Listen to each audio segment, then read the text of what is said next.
नाना पाटेकर साहब कह रहे हैं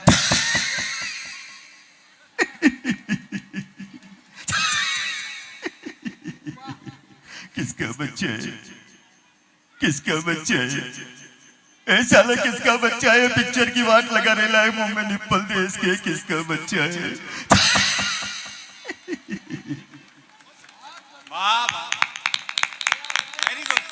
पीछे से दिलीप साहब आवाज लगा रहे हैं अपने बच्चे के बारे में, कोई बोल रहा है कुछ तो उसे जवाब देना है।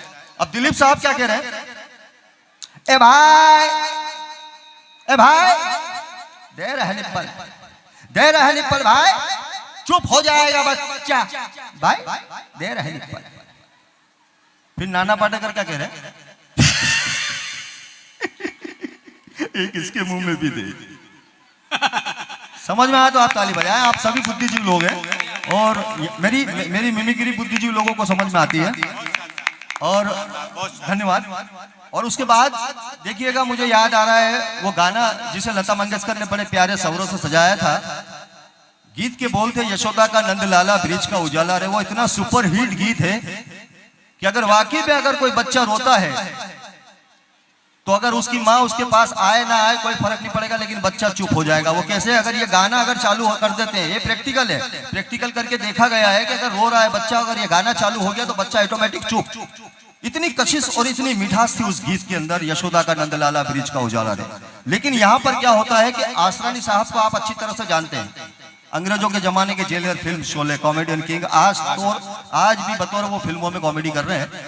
आसरानी साहब का भी एक स्टाइल है। अब देखिएगा, आसरानी साहब अपने घर के बाहर बैठे हैं, न्यूज़पेपर पढ़ रहे हैं, अचानक उनकी पड़ोसन आती है, कहती है मेरा बच्चा रख लो, शॉपिंग के लिए जाना है, जरूरी काम आ गया है और मैं बस अभी गई और अभी आई। आसरानी साहब ने पड़ोसी होने के नाते उस बच्चे को रख तो लिया, लेकिन बच्चा कितना रोया, कितना तंग किया, आसरानी को बर्दाश्त नहीं हुआ। आसरानी साहब ने सारे जतन करे बच्चे को चुप करने के लिए, बच्चा चुप नहीं हुआ।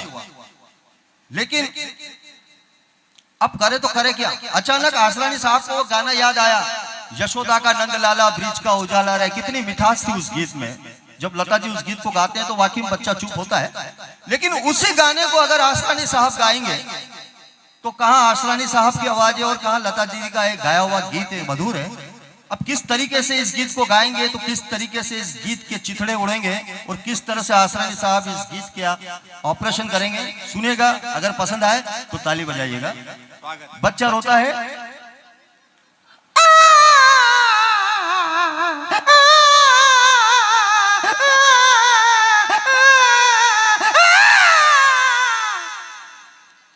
आसरानी साहब बच्चे की तरफ जाते और कहते हैं यशोदा का नंद लाला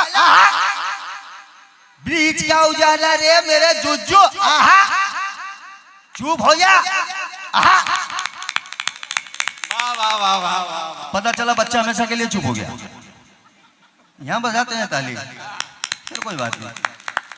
अभी मैं कुछ और कलाकारों की आवाज है आपके बीच में एक एक करके मेरे सारे आइटम आपको सुनाऊंगा। एक जमाना था दोस्तों, जिस तरीके से आज तो किसी का भी जमाना नहीं है मेरे मतलब बॉलीवुड फिल्मी कलाकारों की बात करें तो आजकल सब सामान्य हो गया, लेकिन अमिताभ बच्चन जी का तोड़ आज तक नहीं मिला है।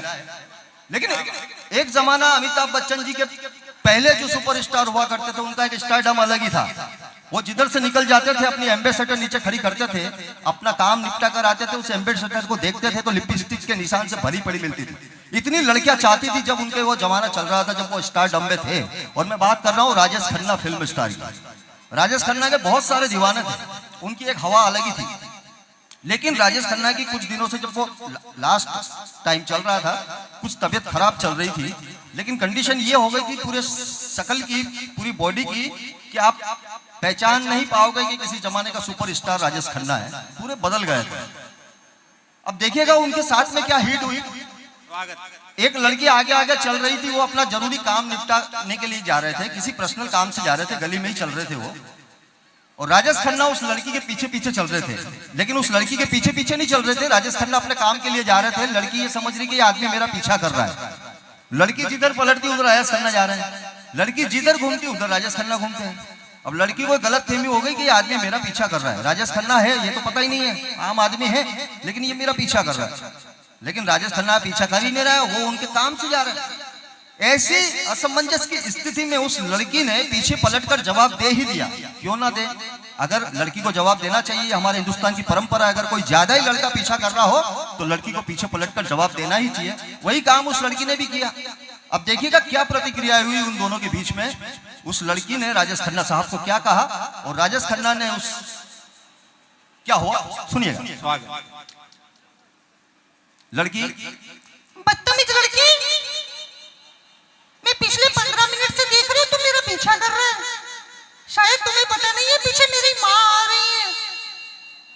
तो राजेश खन्ना ने कहा, पुष्पा, अरे पुष्पा, अरे घबराने की कोई बात नहीं पुष्पा, अरे तो हर माँ के पीछे तो हमरे बापू आ रहे रे, बापू आ रहे। दोस्तों ये राजेश खन्ना साहब थे। और आइए एक कदम और आगे बढ़ाते हैं। मैंने आज के सुपरस्टार जिनका कोई शान ही नहीं है, आज तक का सुपरस्टार है, वो काफी टाइम से सुपरस्टार है, और राजेश खन्ना के बाद में एकमात्र सुपरस्टार वही है जो पूरे बॉलीवुड पर छाया हुआ है, और उनका नाम है बिग बी अमिताभ बच्चन महानायक। अब देखिएगा उनका एक शो शुरू हुआ था टीवी पर, जिस शो का नाम था कौन बनेगा करोड़पति। आप सबने देखा होगा, देखा आप सबने, देखा आप सबने? आपकी तालियों की गड़गड़ाहट बताएगी अगर आपने देखा है तो। हाँ मतलब देखा है, स्वागत है। अब अमिताभ बच्चन साहब का एक स्टाइल है कौन बनेगा करोड़पति में कि हॉट सीट पर जो भी बैठता है पहले तो वो घबराता है, इतने महान आदमी के सामने मैं क्या बोलूंगा, लेकिन वो धीरे धीरे अपने सब सारे प्रश्नों का जवाब सही देते देते करोड़पति बनी जाता है। उनका एक स्टाइल बहुत सुंदर है जिससे ये कार्यक्रम पूरा चलता है। बीच बीच में प्रश्न पूछना, किस तरीके से प्रश्न पूछना।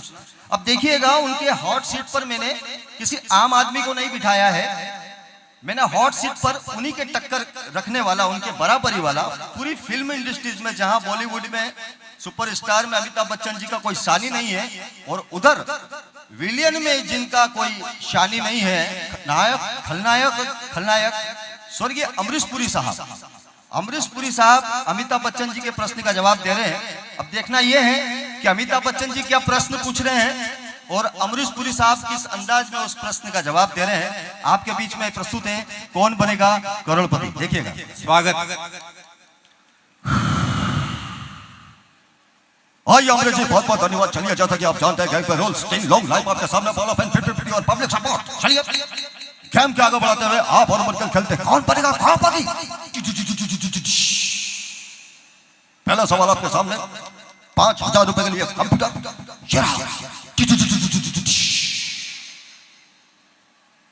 लालू प्रसाद यादव की कितनी औलादें हैं?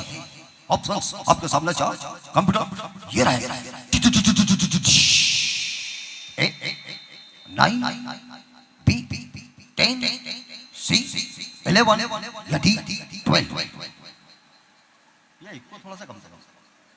अमरीश जी थोड़ा सोच रहे, बोले क्या दे क्या दे क्या दे। अमिताभ बच्चन बीच में एक बार और बोलते हैं, क्या सोच रहे हो? गेम का पहला पड़ाव, पहला प्रश्न, 5,000 रुपए पर अड़की गाड़ी। अमरीश जी बड़े सोच समझ के देना इस प्रश्न का जवाब। पानी पिएंगे आप? धीरे से अमरीश पुरी साहब बोलते हैं,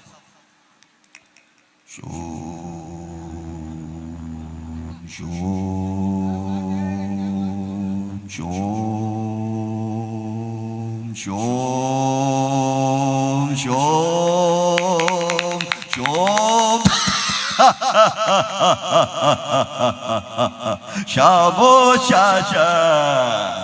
अच्छा बोलता है, बढ़िया बोलता है, अच्छा बोलता है तू। लालू प्रसाद यादव की 9 औलादे हैं, 9। ऑप्शन से ए 9। लॉक कर दिया। अरे भैया जल्दी कर दे, नहीं तो अगले का भरोसा नहीं है। दोस्तों ये था कौन बनेगा करोड़पति, एक टीवी शो।